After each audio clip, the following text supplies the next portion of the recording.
Hello friends, exam educator में आप लोगों का स्वागत है। आज हम सेकंड चैप्टर के क्वेश्चन लेकर आए हैं। हम प्रतिदिन इसी तरह से आप लोगों के लिए प्रश्न लाएंगे। आपको हमारे चैनल को लाइक करना है और सब्सक्राइब करना है, जिससे आपको महत्वपूर्ण प्रश्न प्रतिदिन मिलते रहे। ये हिस्ट्री की सीरीज़ मैंने स्टार्ट कर दी है। आज से ही मैं इकोनॉमिक्स की भी सीरीज़ स्टार्ट कर दूंगा, जिसमें आपको प्रतिदिन कुछ न कुछ प्रश्न मिलते रहेंगे। 9 बजे से 9:30 बजे के बीच में हमारा ये जो प्रोग्राम है वो चालू रहेगा डेली प्रतिदिन। आपको हमारे चैनल को लाइक करना है और सब्सक्राइब करना है दोस्तों।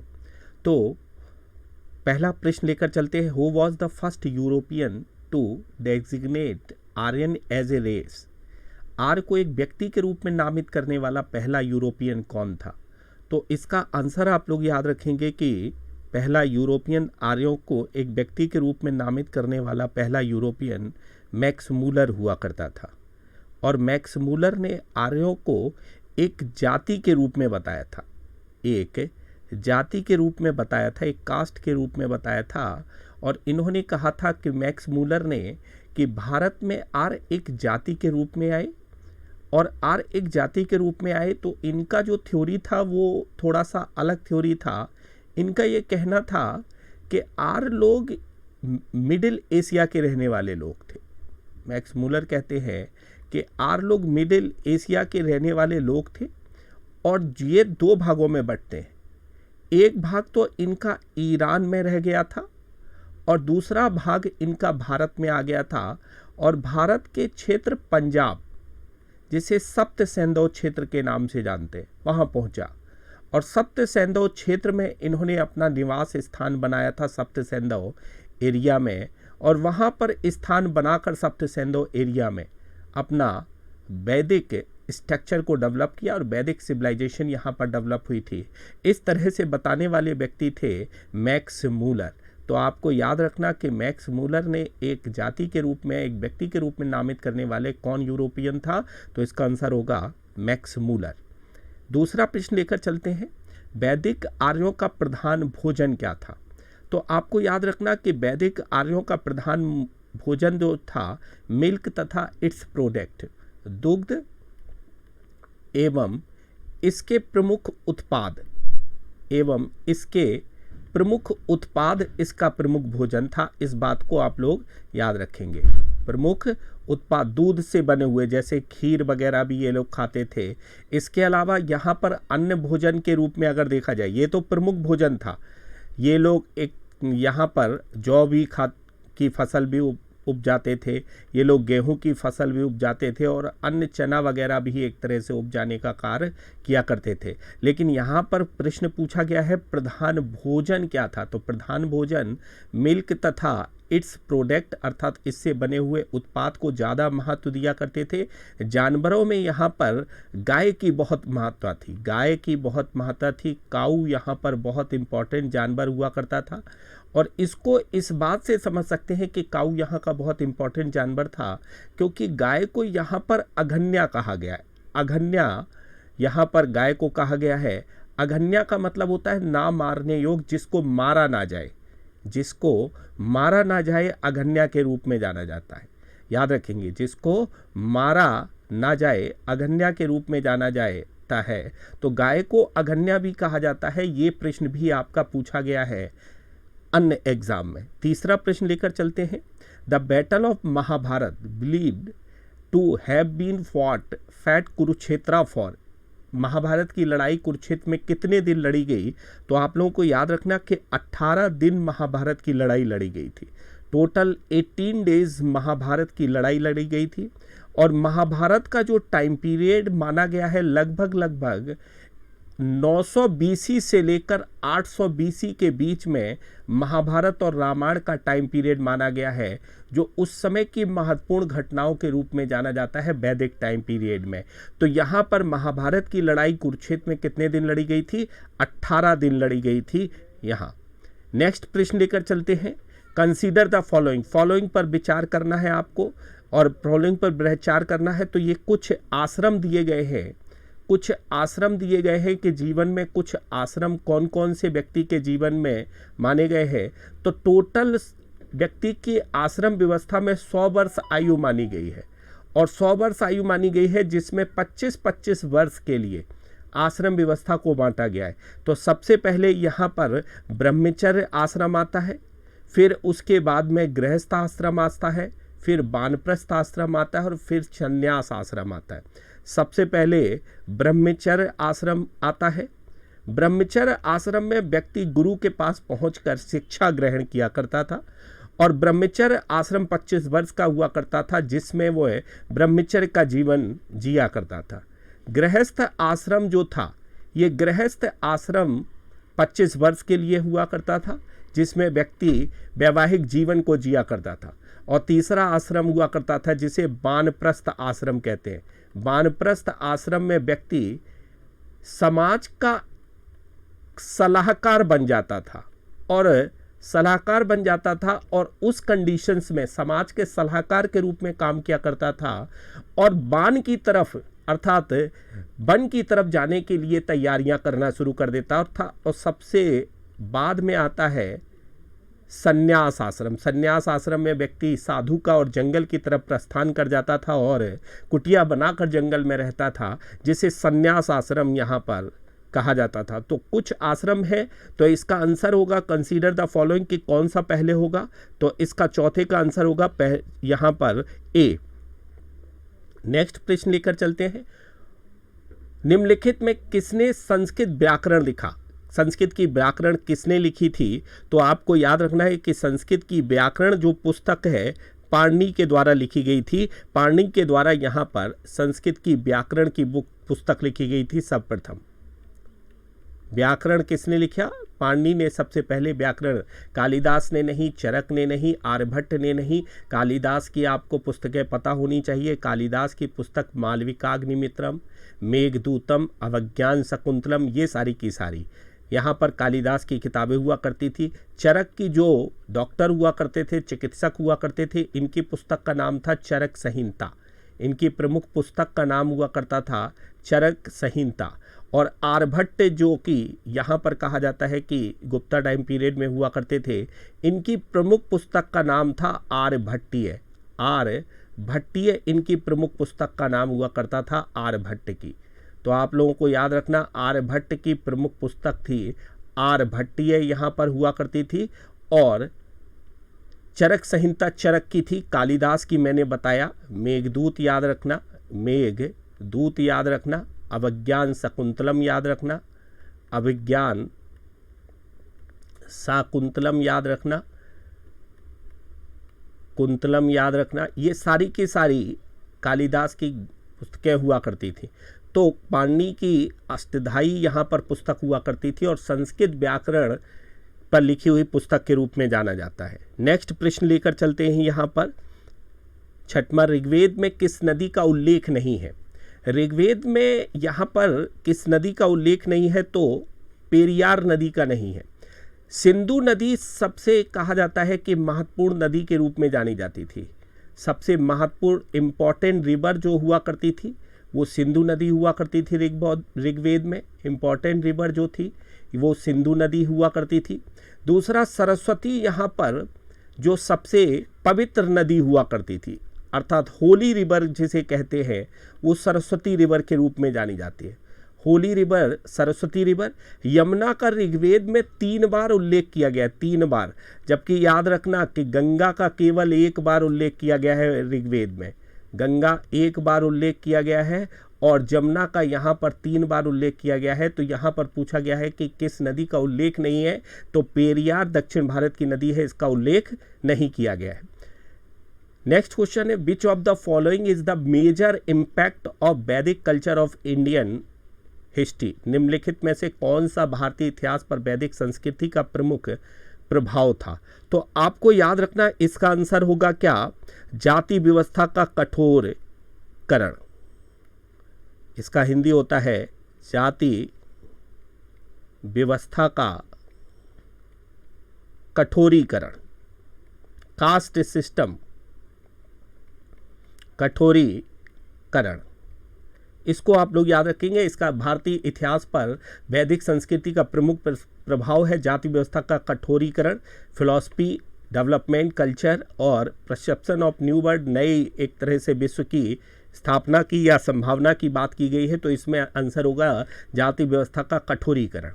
नेक्स्ट है श्रीमद् भागवत मूल रूप से किस भाषा में लिखी गई, तो याद रखेंगे श्रीमद् भागवत संस्कृत में लिखी गई, और ये याद रखेंगे कि महाभारत का ये प्रमुख भाग है, महाभारत का प्रमुख भाग है जिसमें श्री कृष्ण ने अर्जुन को उपदेश दिया है, श्रीमद् भागवत गीता के नाम से उसे जाना जाता है। नेक्स्ट है पुरुष सूक्त में पुरुष सूक्त इज फाउंडेड इन, पुरुष सूक्त कहाँ मिलता है, तो आपको याद रखना कि ऋग्वेद में पुरुष सूक्त मिलता है। ऋग्वेद में टोटल 10 मंडल है, 10 मंडल दिए गए हैं ऋग्वेद में, 1028 हाइम्स दिए गए हैं ऋग्वेद में, हाइम्स दिए गए हैं ऋग्वेद में,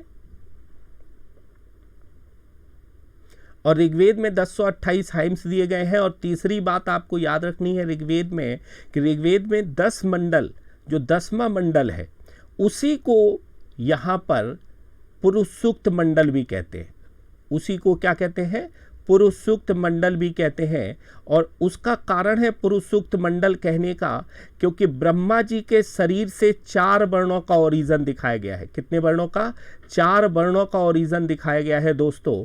तो यहाँ पर 4 वर्णों का ओरिजिन के ब्रह्मा जी के शरीर से 4 वर्ण ओरिजिन हुए हैं, मुख से ब्राह्मण, भुजाओं से क्षत्रिय, थाई से वैश्य और पैरों से शूद्र। यहाँ पर अर्थात ब्राह्मण, क्षत्रिय, वैश्य और शूद्र, ब्राह्मण, क्षत्रिय, वैश्य और शूद्र की उत्पत्ति जो हुई है वो दिखाई गई है कहाँ पर कि 4 वर्णों से ब्रह्मा जी के शरीर में से उत्पत्ति हुई है। और ये सारी की सारी मेंशन किया गया है ऋग्वेद के 10वें मंडल में, जिसे पुरुष सूक्त मंडल कहते हैं, 10वें मंडल को।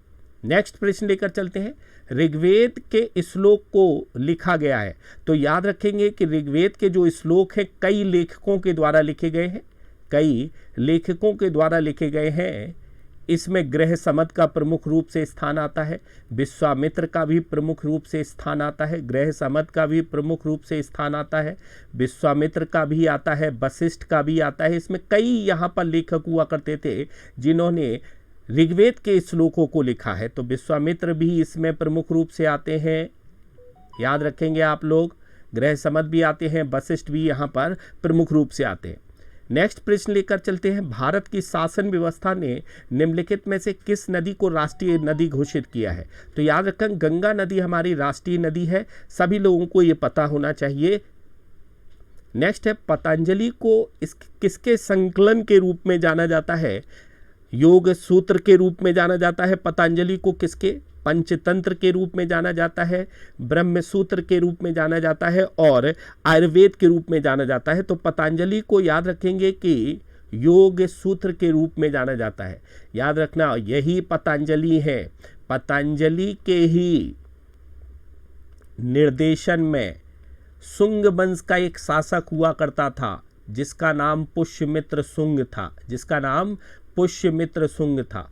तो इसी पुष्यमित्र शुंग के द्वारा 2 अश्वमेघ यज्ञ जो किए गए थे, उस अश्वमेघा जो यज्ञ किए गए थे, उस अश्वमेघ यज्ञ को कराने वाले व्यक्ति भी पतंजलि को ही माना जाता है। पतंजलि के निर्देशन में ही 2 अश्वमेघ यज्ञ करने का साक्ष्य यहाँ पर मिलता है। तो इनकी प्रमुख जो पुस्तक है योग सूत्र है, जो योगा पर आधारित पुस्तक के रूप में जानी जाती है। नेक्स्ट प्रश्न है द गॉड, ऋग्वेद में सबसे प्रमुख देव भगवान कौन है, तो याद रखेंगे ऋग्वेद में सबसे प्रमुख भगवान इंद्र है। इंद्र को ऋग्वेद में पुरंदर कहा गया है। क्या कहा गया है ऋग्वेद में, पुरंदर कहा गया है। पुरंदर का मतलब होता है ब्रेकर ऑफ फोर्ट, अर्थात किलों को तोड़ने वाला, किलों को तोड़ने वाले के रूप में जाना जाता है, किलों को तोड़ने वाले के रूप में जाना जाता है, ब्रेकर ऑफ फोर्ट के रूप में जाना जाता है इंद्र को।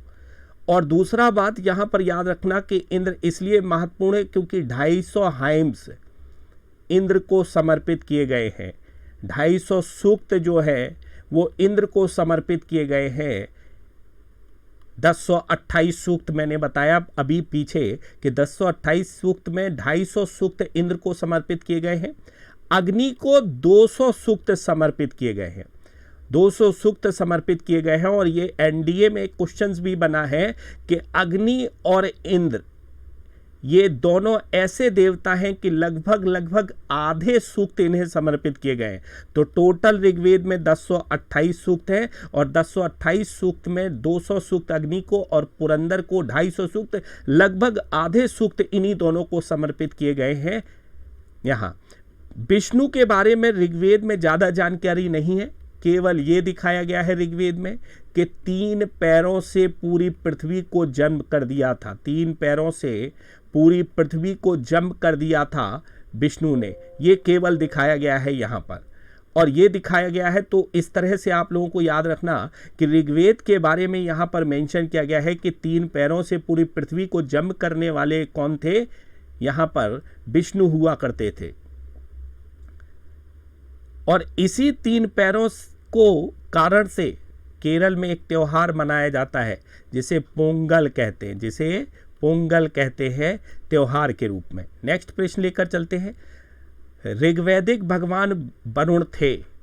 यहाँ पर आपको याद रखना कि वरुण को गार्जियन ऑफ कॉस्मिक ऑर्डर, अर्थात वरुण ब्रह्मांडीय व्यवस्था के संरक्षण, अर्थात कोई भी अगर गलत काम करता था तो उसको देखते थे वरुण, सारे भगवानों पर कंट्रोलर या कह सकते हैं मॉनिटर का काम किया करते थे भगवान वरुण, और मॉनिटर का काम क्या करते थे। इस तरह से वरुण यहाँ पर इस पोजीशन पर बैठे हुए थे सारे भगवानों पर नियंत्रण करने के रूप में। निवि परिधान और अधिवास, ये यहाँ पर निवि परिधान और अधिवास डिफरेंट टाइप्स ऑफ गारमेंट्स हुआ करते थे, कपड़े हुआ करते थे जो आर्य लोग पहनते थे, कपड़े हुआ करते थे जो आर्य लोग पहनते थे। इस बात को आपको याद रखना है, निवि परिधान और अधिवास। आर्यन शब्द का अर्थ है a person of good family, अच्छे परिवार का व्यक्ति, अच्छे परिवार का व्यक्ति, संस्कृत से निकला हुआ है ये शब्द, अच्छे परिवार का व्यक्ति। और कभी कभी ऐसा भी क्वेश्चन पूछा गया है, आप लोगों को याद रखना कि इसका मतलब होता है श्रेष्ठ, श्रेष्ठ भी पूछा जाता है। आर्य शब्द का अर्थ होता है श्रेष्ठ। नेक्स्ट प्रश्न लेकर चलते हैं।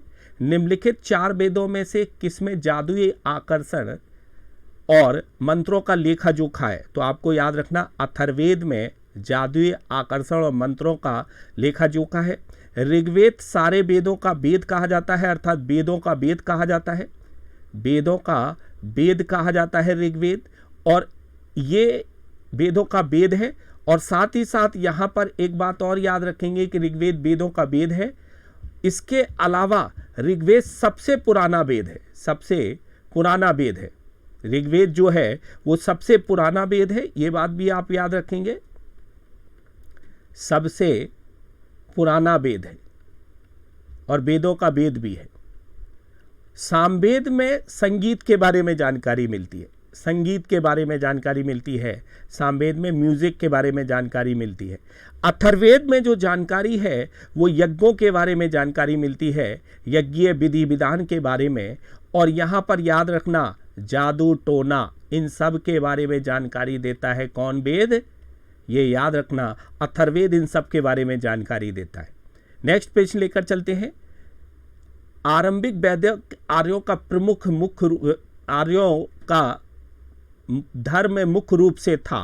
तो धर्म यहाँ पर याद रखना कि ये लोग प्रकृति की पूजा करते थे और यज्ञ किया करते थे, प्रकृति की पूजा करते थे और प्रकृति की पूजा के अलावा यज्ञ किया करते थे। याद रखेंगे ये लोग, यहाँ पर याद रखेंगे प्रकृति की पूजा और यज्ञ किया करते थे। तो 2 चीज़ें आप लोगों को याद रखनी है कि प्रकृति की पूजा किया करते थे और यज्ञ भी किया करते थे आर्य लोग। तो 18 का जो आंसर होगा वो होगा सी। आर्यों का सर्वप्रथम निवास स्थान कहाँ माना गया है? सर्वप्रथम याद रखेंगे कि आर्यों का निवास स्थान मैंने अभी बताया कि सप्त सिंधु अर्थात 7 नदियों का क्षेत्र। सप्त सिंधु का मतलब है river of land of 7 river, 7 नदियों के क्षेत्र के रूप में जाना जाता है, नदियों के क्षेत्र के रूप में जाना जाता है। A land of 7 river, a land of 7 river के रूप में जाना जाता है, 7 नदियों के क्षेत्र के रूप में जाना जाता है। दूसरी बात और याद रखेंगे कि ये 7 नदियाँ कौन कौन सी हैं, मैं बता देता हूँ आपको। एक तो यहाँ पर एक नदी है जिसे रावी नदी कहते हैं, ऋग्वेद में इसे परुष्णी कहा गया है। दूसरा झेलम नदी भी है, तीसरा चिनाब नदी भी है, चौथा नदी यहाँ पर जो हुआ करता था वो सरस्वती नदी हुआ करता था, पांचवी नदी जो थी वो इंडस रिवर या सिंधु नदी हुआ करती थी, छठवीं नदी ब्यास नदी हुआ करती थी, और रावी को ऋग्वेद में परुष्णी कहा गया है, परुष्णी कहा गया है रावी को ऋग्वेद में।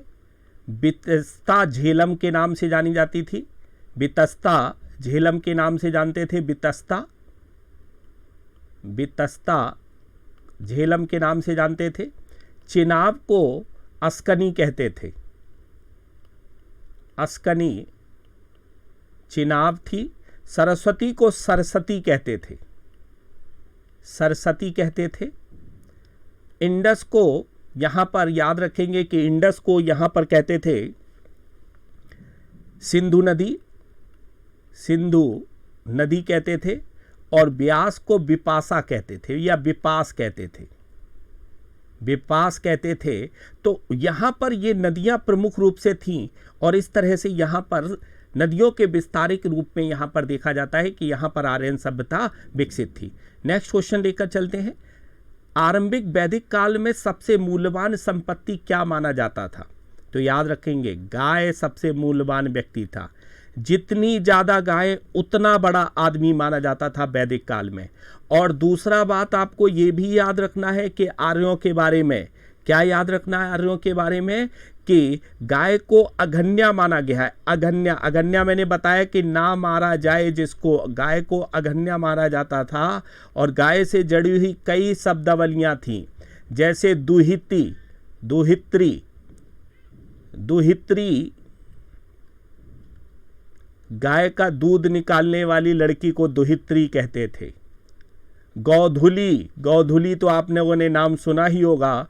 गौधुली, गौधुली बोलते थे। यहाँ पर याद रखेंगे कि जब गाय शाम को चर कर आती थी उस टाइम पीरियड को गौधुली बेला के नाम से जानते थे। और तीसरा आपको यहाँ पर गाय से जुड़ी हुई गविष्टि भी कहते थे। एक और शब्द आता है गविष्टि, गाय के लिए लड़ा जाने वाला युद्ध जो गविष्टि कहलाता था।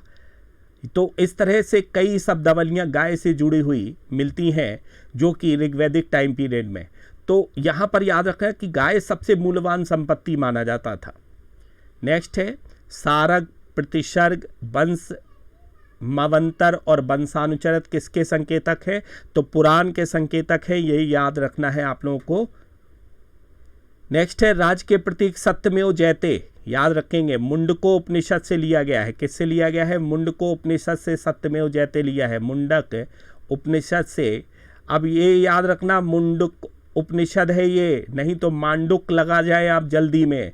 मांडुक नहीं है, मुंडक है। मांडुक अलग है, मुंडक अलग है। तो मुंडक उपनिषद से सत्यमेव जयते, सत्य की हमेशा जीत होती है, इस बात का प्रतीक है सत्यमेव जयते। नेक्स्ट है गोत्र शब्द सबसे पहले मिलता है। तो ऋग्वेद में गोत्र शब्द सबसे पहले मिलता है। ये बात आपको याद रखनी है कि ऋग्वेद में गोत्र शब्द, गोत्र उस प्लेस को कहते थे जहाँ पर लोगों की गाय बांधी जाती थी। गाय बांधने या गाय बांधने के स्थान के रूप में इसे देखा गया है, या फिर खूंटे के रूप में देखा गया था। यहाँ पर जहाँ गाय बांधी जाती थी तो खूंटा या गाय बांधने के प्लेस के रूप में देखा गया है गोत्र शब्द। प्राचीन समय के कानून दाता थे या कानूनविद थे, कानून दाता नहीं बल्कि कानूनविद कहेंगे इनको। मनु स्मृति इनके द्वारा लिखी गई थी, और मनु स्मृति पर आधारित ही व्यवस्थाएं यहाँ पर दी गई हैं कि किस तरह से किस व्यक्ति के क्या कार्य होंगे, उन सारी की सारी चीज़ों को बताने का काम मनु के द्वारा किया गया है। योग दर्शन के प्रतिपादक हैं, तो आपको याद रखना कि योग दर्शन के प्रतिपादक हैं कौन? हमने अभी जस्ट बताया कि योग दर्शन किसके द्वारा लिखी गई है? पतंजलि के द्वारा योग दर्शन के प्रमुख रूप से प्रतिपादक हैं। योग दर्शन नामक प्रतिपादक के रूप में जाने जाते हैं। नेक्स्ट है उपनिषद किताबें हैं फिलॉसफी। उपनिषद का मतलब होता है, उप का मतलब होता है समीप, और निषद का मतलब होता है बैठना। अर्थात गुरु के समीप बैठकर जब ज्ञान प्राप्त किया जाता है तो वो पुस्तकें उपनिषद के रूप में जानी जाती हैं। और इसमें गुरु के द्वारा दार्शनिक चर्चा की गई है, अर्थात दर्शन की चर्चा की गई है। लेकिन याद रखना कि आरण्यक में भी दार्शनिक चर्चा की गई है। आरण्यक पुस्तकें भी आपको दिखाई देंगी वैदिक टाइम पीरियड में। तो आरण्यक का मतलब होता है जंगल, और यहाँ पर भी दार्शनिक चर्चा की गई है। जंगल में जब दार्शनिक चर्चा की गई है तो उन्हें अरण्यक कहा गया, और गुरु के समीप जब बैठकर दार्शनिक चर्चा की गई है तो वो उपनिषद के रूप में जाने जाते हैं। नेक्स्ट है न्याय सूत्र के लेखक कौन है। 27 है। न्याय सूत्र के लेखक कौन है, तो गौतम है न्याय सूत्र के लेखक। ये याद रखना आपको, बहुत महत्वपूर्ण है ये प्रश्न। गायत्री मंत्र की रचना किसने की थी, तो गायत्री मंत्र की रचना विश्वामित्र ने की गई है। ऋग्वेद के तीसरे मंडल में, किस मंडल में याद रखेंगे, ऋग्वेद के तीसरे मंडल में गायत्री मंत्र दिया गया है। और तीसरे मंडल में गायत्री मंत्र दिया गया है। थर्ड मंडल में विश्वामित्र ने इसकी रचना की है। ओम भूर्भुवः स्वः तत्सवितुर्वरेण्यं भर्गो देवस्य धीमहि धियो योजना प्रचोदयात्, ये गायत्री मंत्र है और इसकी रचना विश्वामित्र के द्वारा की गई है, जो ऋग्वेद से लिया गया है। ऋग्वेद के तीसरे मंडल में गायत्री मंत्र लिखा है। नेक्स्ट है Ashtadhyayi was written by, Ashtadhyayi के लेखक कौन है, इस बात को आपसे पूछा गया है। तो अष्टाध्यायी के लेखक है पाणिनि। पाणिनि के द्वारा ही अष्टाध्यायी लिखी गई है। मैंने आप लोगों को अभी जस्ट बताया है कि पाणिनि के द्वारा ही अष्टाध्यायी लिखी गई है, इसलिए मैंने वहाँ उस समय किताब के बारे में ज़्यादा चर्चा नहीं की थी। यहाँ पर एक प्रश्न था। नेक्स्ट प्रश्न लिखकर चलते हैं। न्याय दर्शन वॉज द्वारा प्रचारित किया गया है, तो न्याय दर्शन किसका लिखा गया है, तो याद रखेंगे कि गौतम के द्वारा लिखा गया है न्याय दर्शन। इस बात को आपको याद रखना है कि न्याय दर्शन की पुस्तक के या न्याय दर्शन किसके द्वारा सिद्धांत दिया गया है, गौतम के द्वारा ये न्याय दर्शन का सिद्धांत दिया गया है। तो ये रहे हमारे वैदिक सिविलाइजेशन के महत्वपूर्ण यहाँ पर चैप्टर। हम इसी तरह से आपको लाते रहेंगे महत्वपूर्ण प्रश्न। आपको मेरे चैनल को लाइक करना है, सब्सक्राइब करना है, जिससे आपको नियमित रूप से इसी तरह से जानकारी मिलती रहे। दोस्तों, अगर हमारा ये चैनल आपको अच्छा लग रहा है तो आपको मेरे चैनल को लाइक करना है और सब्सक्राइब करना है। आज के लिए इतना ही। Thank you.